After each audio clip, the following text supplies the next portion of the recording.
오늘 우리들에게 주는 하나님의 말씀은 사무엘하 11장 1절로 13절입니다. 구약 478면쯤에 있습니다. 사무엘하 11장 1절로 13절입니다. 다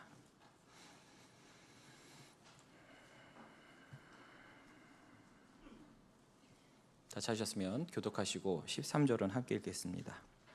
그 해가 돌아와 왕들이 출전할 때가 되매 다윗이 요압과 그에게 있는 그의 부하들과 온 이스라엘 군대를 보내니 그들이 암몬 자손을 멸하고 랍바를 에워쌌고 다윗은 예루살렘에 그대로 있더라. 저녁 때에 다윗이 그의 침상에서 일어나 왕궁 옥상에서 거닐다가 그곳에서 보니 한 여인이 목욕을 하는데 심히 아름다워 보이는지라. 다윗이 사람을 보내 그 여인을 알아보게 하였더니 그가 아르되 그는 엘리암의 딸이요 햇사람 우리아의 아내 밧세바가 아니니까 하니 다윗이 전령을 보내어 그 여자를 자기에게로 데려오게 하고 그 여자가 그 부정함을 깨끗하게 하였으므로 더불어 동침함에 그 여자가 자기 집으로 돌아가니라. 그 여인이 임신함에 사람을 보내 다윗에게 말하여 이르되 내가 임신하였나이다 하니라. 다윗이 요압에게 기별하여 햇사람 우리아를 내게 보내라 하매 요압이 우리아를 다윗에게로 보내니 우리아가 다윗에게 이르매 다윗이 요압의 안부와 군사의 안부와 싸움이 어떠했는지를 묻고 그가 또 우리아에게 이르되 내 집으로 내려가서 발을 씻으라 하니 우리아가 왕궁에서 나가매 왕의 음식물이 뒤따라 가니라. 그러나 우리아는 집으로 내려가지 아니하고 왕궁문에서 그의 주의 모든 부하들과 더불어 잔지라. 어떤 사람이 다윗에게 아르되 우리아가 그의 집으로 내려가지 아니하였나이다. 다윗이 우리아에게 이르되 내가 길을 갔다가 돌아온 것이 아니냐 어찌하여 내 집으로 내려가지 아니하였느냐 하니 우리아가 다윗에게 아르되 언약궤와 이스라엘과 유다가 야영 중에 있고 내 주 요압과 내 왕의 부하들이 바깥들에 진치고 있거늘 내가 어찌 내 집으로 가서 먹고 마시고 내 처와 같이 자리이까. 내가 이 일을 행하지 아니하기로 왕의 살아계심과 왕의 혼의 살아계심을 두고 맹세하나이다 하니라. 다윗이 우리아에게 이르되 오늘도 여기 있으라. 내일은 내가 너를 보내리라. 우리아가 그날에 예루살렘에 머무니라. 이튿날 함께 읽겠습니다. 다윗이 그를 불러서 그로 그 앞에서 먹고 마시고 취하게 하니 저녁 때에 그가 나가서 그의 주의 부하들과 더불어 침상에 눕고 그의 집으로 내려가지 아니하니라. 아멘. 날씨가 참 춥고 차가운데 이렇게 따스한 또 찬양으로 또 하나님께 영광 돌리시고 또 성도들을 위로하여 주시니 감사드립니다. 자, 여러분 말벌에 쏘여 보셨습니까? 쏘여 보신 적 있으세요? 네.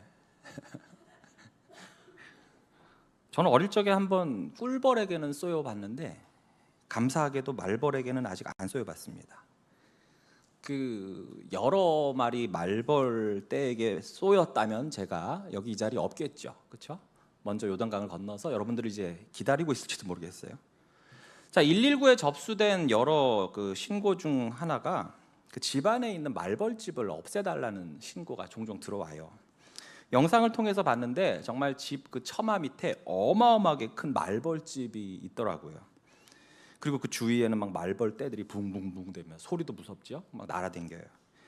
그거 어설프게 건드렸다가는 진짜 목숨이 위태로울 수 있습니다. 양봉업자들에게는 정말 이 말벌들이 왼수죠. 꿀벌들을 다 죽이니까. 근데 그거 볼 때마다 이런 생각을 하게 돼요. 언제 저 말벌집이 저렇게까지 커졌지? 처음에 말벌들이 이제 집을 지을 때 그때 막 손톱만 하고 그랬을 텐데 그때 그걸 부셨으면 그때 그것을 치웠으면 이렇게 힘들게 119를 막 부르지 않아도 되었을 것이고 그렇게 커져버린 말벌집으로 인해서 두려움을 느끼지 않아도 됐을 것이고 또 이 말벌떼로 인한 피해를 입지 않았을 텐데 말이죠. 즉 중간중간에 이 말벌집을 없앨 기회가 있었을 거예요.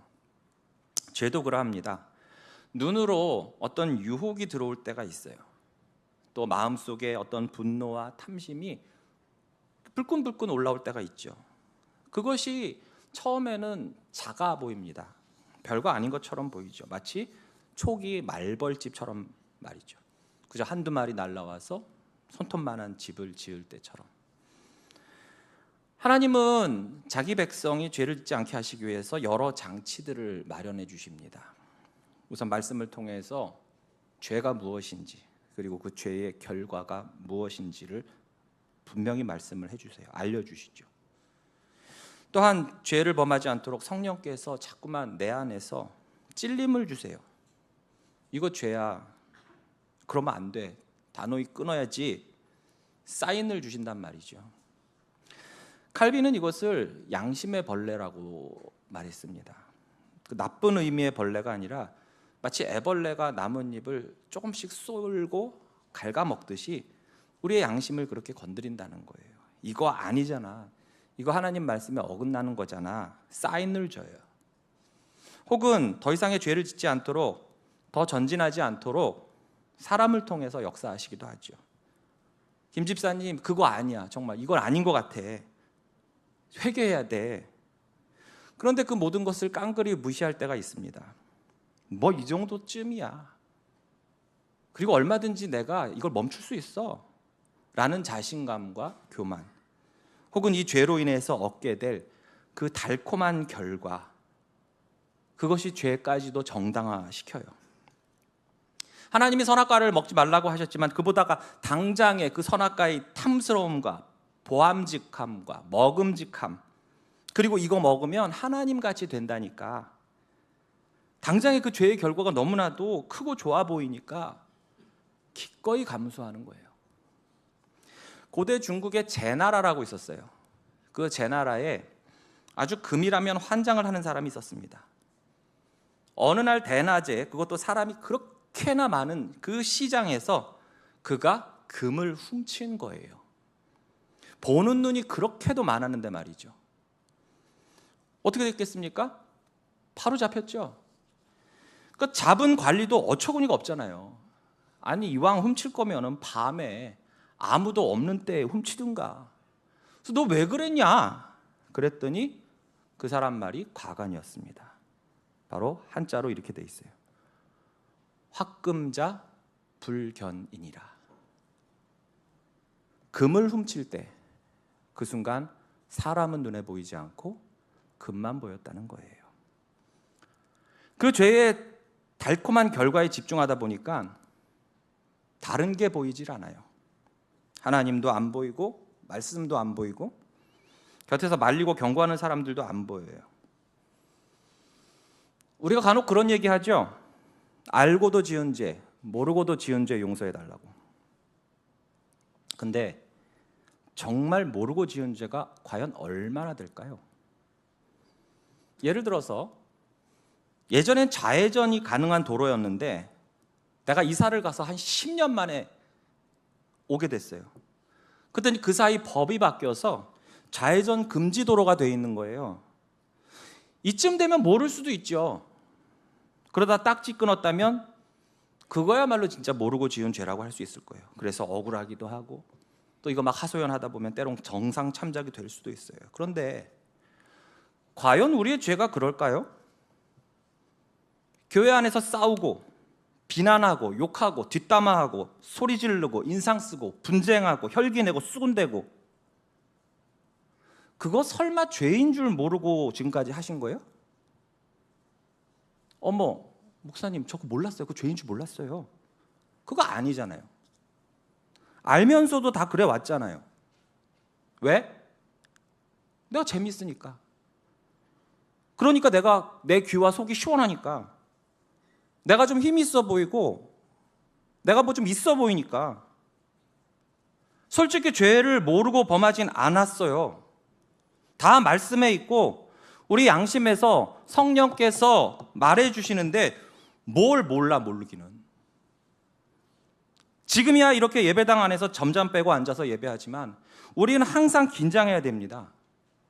고린도전서 10장 10절 말씀대로, 10장 12절 말씀대로 그런즉 선줄로 생각하는 자는 넘어질까? 조심하라. 우리가 항상 영적으로 긴장하지 않는다면 얼마든지 죄의 유혹에 넘어갈 수가 있고, 때론 죄의 결과가 참 달콤해서 내 의지까지도 발휘해 가면서 말씀을 애써 외면하고 하나님의 시선을 못 본 채 한 채 적극적으로 죄를 지어요. 항상 언제나 영원히 하나님 앞에 바로 서 있으리라고 생각했던 다윗이 오늘 그처럼 넘어지면서 적극적인 죄를 짓고 맙니다. 중간중간에 더 이상의 큰 죄로 넘어가지 않을 수 있는 방어막, 철책들이 놓여 있는데도 다윗은 그것마저도 자기 의지로 부수어가면서 더 큰 죄의 길로 걸어가고 있어요. 오늘 1절에 보시면 그 해가 돌아와 왕들이 출전할 때가 되매. 자, 이때는 언제를 말하냐면 봄을 말합니다. 지금 너무 덥지도 않고 춥지도 않고 또 우기, 비가 많이 내리지도 않는, 한마디로 말해서 싸우기 좋은 때라는 거예요. 무슨 말이냐면 고대 사회에서 소위 잘 나가는 나라, 잘 나가는 왕들은 이웃 나라들의 정기적으로 원정을 가서 정복하는 것이 바로 이 강대국, 안정된 나라들의 관례였어요. 우리나라가 이렇게 원정을 떠날 정도로, 여러분 한번 전쟁 원정 나가려면 막대한 물자와 인력과 힘이 필요하죠. 그러니까 우리 이 정도가 가능해, 우리나라는. 그러면서 주변 악한 나라들을 공의롭게 심판하고 또 복속시킴으로써 우리나라 이렇게 안정돼 있어, 우리나라 이렇게 국력이 강해, 이걸 보여주는 거예요. 그래서 연례 행사처럼 출정들을 했습니다. 그럼 이왕 나갈 거 언제 나가면 좋아요? 날씨 좋을 때. 그래서 그 해가 돌아와 왕들이 출전할 때라는 것은 바로 강대국 왕들이 일반적으로 원정을 시작하던 때, 봄에, 이런 의미입니다. 그러니까 이 말은 뭐예요? 다윗이 다스리고 있는 지금 이 이스라엘이 어떻다는 거예요?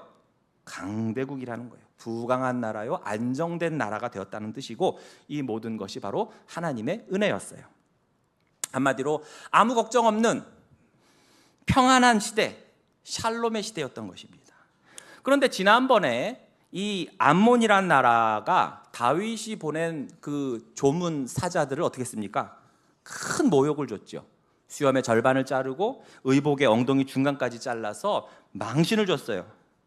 이때 다윗이 암몬을 거의 박살을 냈는데 이 수도까지는 건드리질 않았거든요. 그런데 이번에 암몬의 수도 랍바를 이제 정복하려고 왕들이 출전할 때인 이 봄에 군사들을 보낸 것입니다. 그래서 1절 하반절에 다윗이 요압과 그에게 있는 그의 부하들과 온 이스라엘 군대를 보내니 그들이 암몬 자손을 멸하고 랍바를 에워쌌고 다윗은 예루살렘에 그대로 있더라.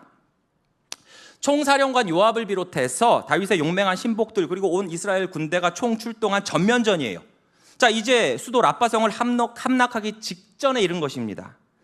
그런데 이 전쟁에 다윗이 함께하지 않습니다.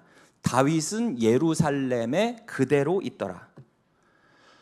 우리 생각에는 그래, 왕이 뭘 굳이 전쟁터까지 나가, 괜히 나가봐야 민폐지, 그저 왕궁에 편안히 있으면서 보고받고 지휘하고 거기서 통제하면 되는 거지, 이런 생각을 할 수도 있겠지만, 당시엔, 그리고 성경에 보시면 왕들이 어떻게 해요? 직접 출전을 했어요. 이것을 통해서 이 군왕의 위험을 드높이고 군사들의 사기도 이제 진작시키고, 또 이 전쟁이 얼마나 중요한 전쟁이지, 이 왕이 참여할 정도의 중요한 전쟁이야, 이걸 보여주는 거예요. 그렇기 때문에 이처럼 다윗이 예루살렘 왕궁에 있다는 것은 오히려 당시로서는 뭐예요? 굉장히 이례적인 일이었던 거예요. 그래서 성경도 다윗이 예루살렘에 있더라 이런 식으로 표현하지 않고 뭐라고 합니까? 예루살렘에 그대로 있더라. 부정적인 느낌이 나죠. 그런데 여기까지는 그럴 수 있다 쳐요. 장수들이 말렸을 수도 있잖아요, 그렇죠? 아유, 그동안 얼마나 고생하셨어요. 이제 좀 계세요. 우리가 알아서 할게. 우리 요압 데리고 나가서 알아서 할게. 좀 쉬세요. 그런데 여러분 2절을 볼까요? 저녁 때에 다윗이 그의 침상에서 일어나 왕궁 옥상에서 거닐다가, 거의 해가 다 칠 때까지 다윗이 자다가 일어나서 스트레칭 좀 하려고 왕궁 제일 높은 곳 옥상에 갔다는 거예요. 여러분 지금 나라가 어떤 상태입니까? 모든 장수와 군대가 적진에 가서 지금 싸우고 있어요. 특히 이 성을 포위하는 것이 내 편에서는 이게 무슨 승기를 잡은 것처럼 보일 수도 있지만, 적들 입장에서는 어떻습니까? 이 성 무너지면 안 되잖아요. 사생결단을 하고 덤비단 말이에요. 죽기 살기로. 그렇기 때문에 이 공성전은 정말 참혹하고요, 피해가 막심합니다. 양편이 다. 그런데 왕이란 자가 전날 밤에 뭘 했는지 해 질 때까지 자다가 일어났다는 거예요. 여러분 이건 아니잖아요. 비록 다윗이 전쟁에 직접 안 나갔다 하더라도 수시로 계속 보고를 받아야 하고 통제를 해야 되고 같이 긴장하고, 또 자신은 전쟁터에 나가 있는 군사들을 위해서 성막 뜰에서라도 기도하고 그래야 되는데 밤새 무슨 연애를 했는지 뭐 드라마를 봤는지 인터넷하고 게임을 했는지 뭐 야동을 봤는지 이제서야 일어나서 어슬렁 왕궁 지붕에 올라가고 있는 거예요. 그가 예전에 칼을 찼을 때는 이러지 않았거든요. 즉 사울에게 쫓기거나 전쟁터에서 싸울 때는 이러질 않았어요. 그런데 그가 일선에서 물러나는 순간, 은퇴한 순간 시간도 많아지고 여유도 생기니까 어느덧 나태해지고 만 거예요. 그 나태함 속에서, 그 안일함 속에서 드디어 죄의 문이 서서히 열리기 시작한 거죠. 그리고 그때 하필 마침 어떤 여인이 목욕하는 것을 보고 말았습니다. 처음엔 보려고 본 게 아닐 거예요. 그렇죠? 우리도 길 가다가 좀 노출이 좀 심한 옷을 입은 사람이나 아주 막 영화에서 막 튀어나온 것 같은 그런 멋지고 아름다운 남녀를 보면 나도 모르게 어떻게 해요? 눈이 돌아가요. 나만 돌아간 거예요? 다들 무표정하지? 아니, 전 그런 일이 없습니다. 이런 것 같아요. 전에 아내랑 가다가 눈 돌아갔다가 집에 와서 맞아 죽을 뻔했어요. 뭐 하냐? 이러면서. 여러분, 한여름이면 강변도로에서 이렇게 콩콩 추돌 사고가 난대요. 꽝 박은 게 아니라 이렇게 뒤에서 슬금슬금 가다 쿵쿵. 그래서 이유가 뭐냐면 한강변에 야외 수영장이 있어요. 그러니까 거기 비키니 입은 일광욕하는 여성들이 있어서 운전자들이 넋놓고 그거 보고 가다가 쿵쿵 박는 거예요. 이게 지금 남자분들 표정이 그래요? 이번 여름? 그게 아니에요. 영화나 드라마에서도 예쁜 여자 넋놓고 보다가 맨홀에 빠지기도 하고 전봇대에 부딪히기도 하죠. 왜 그렇습니까? 일단 눈에 들어왔다 하더라도 정신 차리고 제 갈 길 가면 되는데 어떻게 합니까? 계속 주시하고 또 주시하기 때문에 그래요. 오늘 본문에 보시면 중간중간에 다윗이 얼마든지 더 이상으로 전진하지 않을 수 있었는데 더 심한 죄의 길로 나가지 않을 수 있는 기회들이 계속해서 나와요. 이 말은 하나님이 그만, 거기까지 그만 계속 차단봉을 내리시는데 다윗은 그것을 자기의 의지로 일부러 과감히 젖혀놓습니다. 목욕하는 여인 처음부터 보려고 본 게 아니었어요. 내 의지와 상관없이 보이는 걸 어떻게 해? 그럼 일단 못 볼 거 봤네, 안 본 눈 삽니다. 이러고선 자신의 집무실로 내려와야 되는데 어떻게 했습니까? 그녀가 심히 아름답다는 것까지 알게 됐어요. 자, 저 여자가 목욕하는구나, 이건 보는 순간 인지할 수 있겠지만 저 여인의 외모와 몸매가 아주 아름답구나 까지 안다는 것은 어떻게 했다는 거예요? 계속 그 자리에서 떠나지 않고 집중하고 주시하고 또 주시했다는 거예요. 즉 다윗이 범죄하지 않을 수 있는 첫 번째 기회를 그는 걷어차고 있습니다. 잠언 4장 23절에 모든 지킬 만한 것 중에 더욱 내 마음을 지키라, 생명의 근원이 이에서 남이니라. 27절에 보시면 좌로나 우로나 치우치지 말고 내 발을 악에서 떠나게 하라 라고 했지만 다윗은 이때만큼은 어떻게 했어요? 그의 마음을 지키질 못했고 악에서 떠나지 않고 계속 머물러 있었던 것입니다.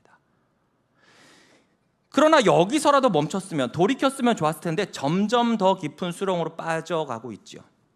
이번엔 사람을 보내서 누군지 알아오라고 합니다. 그래서 알아오면 뭐 어떻게 하려고 그러는데 도대체. 그렇지만 어떻게 합니까? 왕이란 권세를 앞세워서 신상 파악에 들어가요. 즉 하나님께서 주신 왕의 권세를 엉뚱한데, 죄 짓는데 지금 사용하려는 것입니다.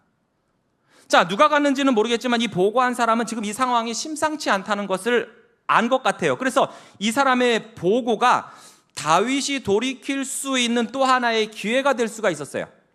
3절에 그가 아뢰되 그는 엘리암의 딸이요 햇사람 우리아의 아내 밧세바가 아니니까. 자, 이 엘리암이라는 사람은요, 다윗 왕조를 세우는데 혁혁한 공을 세운 다윗의 30용사 중에 한 명이었습니다. 이 엘리암의 아버지는 또 누구냐? 다윗 왕의 최고의 책사, 제갈공명 같은 책사요 현자인 아히도벨이에요. 즉 명문 가문, 다윗 왕조를 위해서 충성을 다하는 자들의 딸이자 손녀였던 것입니다. 게다가 이스라엘이 귀화해서 용맹하게 공적을 세우고 지금도 다윗을 위해서 라빠로 가서 목숨을 걸고 전쟁터에 나가 있는 그 해족 속 출신의 우리아가 바로 이 밧세바의 남편이었던 거예요.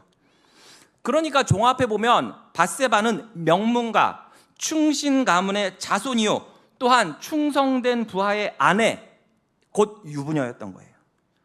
그러니까 전령은 이 사실을 부각시키면서 다윗을 말리고 있는 거예요. 밧세바가 아닙니까? 이 말은 이쯤에서 그만두세요, 포기하세요, 엉뚱한 생각하지 마세요 라고 말하는 거예요. 그런데 이 멈출 수 있는 기회를 다윗은 또 걷어차죠. 한번 음욕이 불같이 일어나서 눈이 뒤집힌 다윗은 기어코 그녀를 데려오게 하였고 4절에서 보듯이 그녀가 부정함을 깨끗하게 하였으므로, 이 말은 밧세바가 그동안 생리기간이었는데, 즉 율법에서 말하는 부정한 기간이었는데 이제 그 기간이 끝나서 목욕, 즉 정결 예식을 했다는 거예요. 그리고 그 모습을 다윗이 본 거죠. 그런데 다윗은 이것을 또한 악용을 하고 있습니다. 만약에 부정한 기간에 내가 이 여인을 가까이 있었으면 나도 부정해졌을 텐데, 야, 마침 부정한 기간이 끝났으니 율법에서 말하는 그 부정함도 나에게는 영향을 끼치지 못하겠구나, 이런 생각을 한 거예요. 너무나도 자의적인, 아전인수적인, 소탐대실적인 해석이죠. 지금 그는 이 여인이 부정하지 않아서 얼마나 다행인지 몰라, 이걸 말하지 말고 뭘 해야 됐어요? 그보다 더 큰 죄, 내가 간음죄를 저지를 수 있다는 것을 기억했어야 됩니다. 여러분, 근데 이것을 다윗이 모르고 지었을까요? 저 간음죄, 간통죄 처음 들어봐요. 저 이런 게 있는 줄도 몰랐어요, 이랬을까요? 더군다나 이것은 자기의 권위를 앞세운, 지위를 앞세운 위계에 의한 간음이기 때문에 죄질이 더욱 나쁘고요, 오늘날에도 형량이 더 커요. 그런데 이것을 몰랐을까요? 뻔히 아는데도 순간에 욕정에 눈이 멀었어. 그리고 하나님이 주신 왕의 권세를 이처럼 악용하는, 돌이킬 수 없는 죄를 범하고 마는 거예요. 그렇게 욕정을 채우고서 이 여인을 돌려보냈죠. 문제는 얼마 후에 밧세바가 임신을 했다는 소식이 들려온 겁니다. 비로소 다윗에게 현타가 오죠. 이제 남편은 전쟁터에 나가 있는데 부인이 임신을 했다? 그러면 당장에 상간남을 찾아야 되는데, 이 밧세바가 오고 가고 하는 거 눈으로 본 사람들이 있을 텐데, 그러다 내가 지목이 되면 이런 망신이 어디 있나? 사람들이 나를 비난하면 어떡하지? 설마 내가 왕인데 돌로 쳐 죽이진 않겠지? 내가 그래도 명색이 왕인데. 하지만 창피한 건 창피한 거죠. 아, 이러다 내 체면 상하고 그러다 인기 떨어지고 백성들이 등을 돌리면 어떡하지? 여러분, 이걸 우려하는 모습이 누구와 같습니까? 평생 다윗을 쫓아다니면서 시기 질투하고 하나님을 두려워하지 않고 백성들의 인기와 그들의 평판에만 목숨 거는, 그래서 하나님의 뜻은 전혀 두려워하지 않고 안중에도 없었던 그 사울 왕의 전철을 밟고 있는 거예요. 이 상황에서 그가 전심으로 두려워해야 할 대상은 하나님인데도 불구하고 지금 하나님에 대한 이야기는 하나도 안 나오죠. 오직 자신만의 안위, 인기, 여론만 머릿속에 꽉 차 있어요. 이런 가운데 다윗의 범죄함은 브레이크 없이 오히려 엑셀레이터만 계속 밟고 있습니다. 어찌 보면 밧세바가 목욕하는 모습을 우연히 본 것, 그녀를 데려와서 간음한 것보다도 더 치사하고 더 비겁한 짓을 하려고 합니다. 정말 우리가 알던 그 다윗이 맞나 싶을 정도의 교활한 짓을 계획하죠. 그것은 바로 우리아가 임신시킨 것으로 덮어 씌우려는 거예요. 그러면서 전쟁터에 나가서 열심히 싸우고 있던 우리아를 호출했습니다. 그리고 아주 교활하게도 전쟁의 상황이 어때? 요압 장군은 잘 지내나? 나 그것 때문에 자네 부른 거야. 자네가 너무 수고해서 내가 위로해 주려고 그래. 그러니 집에 가서 푹 쉬고, 8절에서 보면 내 집으로 내려가서 발을 씻으라 하니, 이 발을 씻으라 이 말은 뭐냐면 내 아내와 오랜만에 관계도 가져라라는 완곡한 표현인 거예요. 그렇게 회포도 풀고 내가 음식도 베풀어 줄게, 보내줄게. 그런데 여러분, 이 충성스러운 우리야 어떻게 합니까? 집에를 안 가요. 왕궁문에서 같이 온 부하들과 노숙을 합니다. 자, 이런 우리아의 충성됨이 오히려 다윗에게는 어때요? 너무나 답답하고 이게 미워지는 거예요. 빨리 집에 가서 밧세바와 잠자리 한 번만 하면 자신의 모든 죄가 깜쪽같이 덮어지고 그 아이도 이제 우리아의 자식이라고 속일 수가 있는데, 그럼 정말 완전 범죄가 될 텐데 지금처럼 뭐 친자 확인 검사할 수도 없는 데잖아요. 근데 이놈이 말을 안 들어. 이러한 교활한 다윗과 달리 우리아는 얼마나 충직하고 충성된지 모릅니다. 왜 집에 안 들어갔냐라는 그 다윗의 책망에 그는 11절에 이렇게 대답하죠. 우리아가 다윗에게 아뢰되 언약궤와 이스라엘과 유다가 야영 중에 있고 내 주 요압과 내 왕의 부하들이 바깥 들에 진치고 있거늘 내가 어떻게 내 집으로 가서 먹고 마시고 내 처와 잡니까? 내가 이 일을 행하지 아니하기로 왕의 살아계심과 왕의 혼의 살아계심을 두고 내가 맹세했습니다 라고 하죠. 자, 우리아는 이스라엘 사람이 아니었어요. 어디 사람이라고 했습니까? 헷 사람이라고 했어요. 헷, 가, 히, 브리, 아, 기, 여부스, 이 가나안 7족속 중에 하나예요. 세계사 시간에 나오는 그 인류 최초의 철기 문화를 자랑했던 히타이트족이 바로 이 성경의 헷 족속입니다. 그러나 그는 다윗 왕국 곧 이스라엘로 귀화를 했어요. 그가 믿던 그 가나안 신들을 다 버리고 여호와 하나님만을 섬기는 이스라엘 백성이 된 거예요. 그래서 그는 하나님의 언약궤가 이 진중에 있습니다 라고 했어요. 하나님의 임재가 있는 그 언약궤가 저 전쟁터 즉 들판에 계시지 않습니까? 또한 온 군사가 특히 내 상관인 요압 장군과 당신의 부하들이 지금 전쟁터에서 이렇게 풍천노숙을 하고 있는데 내가 어떻게 집에 가서 안락하게 아내와 잠자리 하면서 전 절대 그렇게 못합니다 라고 해요. 같은 남자가 봐도 얼마나 멋지고 충성된지 몰라요. 다윗은 자신의 휘하에 이러한 장수가 있는 것에 대해서 감격하고 기뻐함과 동시에 이로 인해서 뭐가 있어야 돼요? 마음에 찔림이 있어야 됐어요. 내가 지금 이 충직하고 착한 사람한테 뭔 짓을 하고 있지? 보세요. 하나님을 너무나 경외하고 윗사람, 아랫사람, 동료들을 생각하고 있는 이 마음, 그리고 현재 자신의 위치에서 자기가 지금 무엇을 해야 할지를 아는 이런 장수.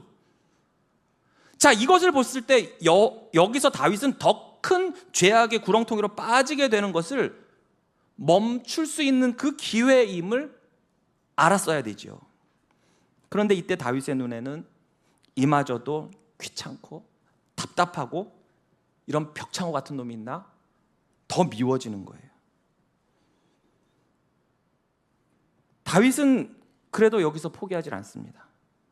즉 죄와 악이 얼마나 집요한지를 보여주는 대목이에요. 그것은 바로 술의 힘을 빌리는 것이었죠.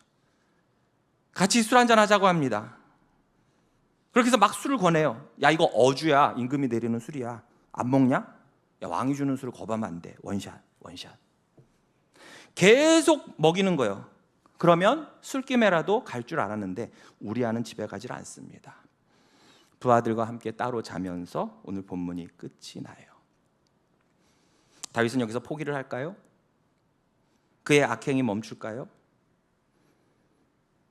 우리가 알지만 그는 더 큰 악을 계획합니다. 전에 어떤 교회 목사가 성도와 바람이 났어요. 그리고 그게 밝혀졌어요. 그 다음 단계는 자신의 죄를 인정하고 회개할 줄 알았어요. 근데 어떻게 한 줄 아십니까? 다른 더 큰 악으로 그걸 덮으려고 했습니다. 저 여자가 꽃뱀입니다. 저 여자가 신천지였습니다. 일부 어리석은 성도들은 또 그 말에 넘어가서 목사 편을 들었어요. 죄악을 멈추고 회개하는 것이 아니라 더 큰 죄와 악으로 덮는 데만 급급했던 거예요. 사랑하는 성도 여러분, 다윗은 그 사이사이에 더 이상의 어둠 속으로, 죄의 구렁텅이로 안 들어갈 수 있는 기회가 여러 차례 있었습니다. 그럼에도 그는 자신의 욕정과 탐욕에 그대로 몸을 싣고 말아요. 이게 다 모르고 한 짓입니까? 그때가 혼수 상태였나요? 아니잖아요. 제일 처음에 잘못은 무엇이었습니까? 그가 전쟁 상황인데도 깨어있지 않고 기도하지 않았다는 거예요. 일선에서 물러났다는 거예요. 그렇게 기도하지 않고 나태하다 보니 그의 영혼이 혼탁해지고 죄의 문이 서서히 열리면서 밧세바를 보고서 그 자리를 피한 것이 아니라 계속해서 주시를 해요. 그러면서 더욱더 그의 욕정에 불을 지펴댔지요. 부하의 보고를 무시했어요. 자중하라는 말도 외면했습니다. 그리고 나서 자신의 죄의 결과를 숨기려고 온갖 비열한 짓을 서슴없이 행하고 계획하고 있습니다. 21세기 오늘날에도 사실 다윗은 이스라엘 사람들이 제일 좋아하는 왕이에요. 그리고 다윗의 자손을 통해 예수님이 오셨어요. 이 정도쯤 되면 성경은 그의 이런 실망스러운 모습을 삭제하는 게 좋지 않았을까요? 우리 아이들이 보는 위인전 보면 대부분 위인들의 어두운 면, 실수한 면, 죄를 범한 것들은 교육상 안 좋다고 드러냅니다. 그런데 성경은 안 그래요. 이 정도로 치사하고 역겹고 교활한 모습까지도 다 까발립니다. 왜 그렇습니까? 그 누구도 완전한 자가 없다는 거예요. 우리 모두 이럴 수 있다는 것입니다. 깨어있지 않고 기도하지 않고 영적으로 나태해져서 그 죄로 인한 결과의 달콤함에 물들어 버리면 하나님을 두려워하지 않고 얼마든지 이렇게 될 수 있음을 경계하고 계신 것입니다. 사랑하는 성도 여러분, 우리 저 머리 위로 새가 지나가는 것은 어떻게 할 수가 없잖아요, 그렇죠? 그렇지만 그 새가 내 머리에 둥지를 트는 것은 막을 수가 있죠. 저 하늘에 위로 날아가는 새를 내가 아무리 손을 막 휘저어 간다고 걔네들이 안 날아갑니까? 그렇지만 내 머리에 나뭇가지를 하나씩 모을 때마다 우리는 팔을 뻗어서 드러낼 수 있고 그 새를 쫓을 수는 있어요. 하루에도 몇백 번씩, 몇천 번씩 우리 안에 죄의 유혹이 일어납니다. 그런 환경이 다가와요. 그런데 우리가 하나님의 말씀과 기도로 무장하지 않으면, 깨어있지 않으면 이처럼 사탄의 유혹에 넘어가고 언제 이렇게 커졌는지 그렇게 커져 있는 말벌집을 머리에 이고 있거나 너무나 견고한 까치집이 우리의 머리에 얹힐 것입니다. 다윗은 어쩔 수 없는 죄의 쓰나미에 휘말려 간 것이 아니라 선택의 기로에서 죄를 택했어요. 모르고 그랬을까요? 천만의 말씀. 죄를 짓는 것은 선택의 문제입니다. 신명기 30장 19절에 보세요. 내가 생명과 사망과 복과 저주를 내 앞에 두었은즉 너와 내 자손이 살기를 위하여 생명을 택하라라고 하셨어요. 그런데 이스라엘 백성들 그리고 저와 여러분은 죄를 택하죠. 하나님이 죄 가운데 밀어넣으신 게 아닌데 우리가 택합니다. 과연 나는 죄의 유혹 앞에서 어떤 선택을 하고 있습니까? 나를 죄로 끌고 가는 평소의 습관은 뭡니까? 이 시간 하나님 앞에 내어놓고 제발 끊을 수 있게 해달라고 도움을 구하고 내 스스로도 결단하여 끊어낼 수 있기를 바랍니다. 죄는 은폐할수록 그 문제가 더 커지죠. 잠언 28장 13절 말씀대로 자기의 죄를 숨기는 자는 형통하지 못하나 죄를 자복하고 버리는 자는 불쌍히 여김을 받으리라. 우리가 하나님께 내어놓고 용서를 구할 때 하나님은 우리를 불쌍히 여겨주시고 용서해 주십니다. 사랑하는 성도 여러분, 다시금 이 죄의 유혹과 무서움을 깨닫고 그 가운데서도 우리를 더 큰 죄악의 길로 가지 않도록 간섭하시는 성령의 도우심을 구합시다. 그리고 그러한 간섭에 즉시 깨닫고 순종하여 멈출 수 있게 해달라고, 브레이크를 밟을 수 있게 해달라고 기도합시다. 우리 모두 영적으로 깨어있어 죄를 멀리하고 거룩하고 정결한 삶을 살 수 있기를 주님의 이름으로 축복합니다. 기도하겠습니다. 하나님 아버지, 은혜와 사랑을 감사드립니다. 매일매일 매순간 매순간 내 안에서 여러 더럽고 추한 욕망과 욕심과 또한 악한 계획과 생각들이 샘솟듯이 솟아납니다. 그런데 이것을 방치하고 또 그냥 내버려 두다가 어느새 나도 이길 수 없을 만큼 커다란 말벌집이 돼서 우리를 위협합니다. 그리고 거기에 넘어가고 미혹당해서 더 큰 범죄, 더 큰 죄악을 저지릅니다. 하나님 아버지, 불완전하고 연약하고 죄인인 우리들을 주여 도와주시옵소서. 항상 영적으로 깨어 기도하게 하시고 말씀을 통해서 이것이 나를 향한 말씀이라고 깨닫고 늘 영적 각성하는 저희들 되게 하여 주시옵소서. 성령님께서 내 안에서 우리의 양심을 계속 쏠게 하시고 또한 믿음의 동역자를 통해서 듣는 그런 경책과 권면의 말들이 하나님의 말씀에 하나님이 하시는 말씀이라고 믿고 하나님 아버지 돌이킬 수 있는 은혜가 우리에게도 있게 하여 주시옵소서. 이 모든 말씀 우리 주 예수 그리스도의 이름으로 기도하옵나이다. 아멘.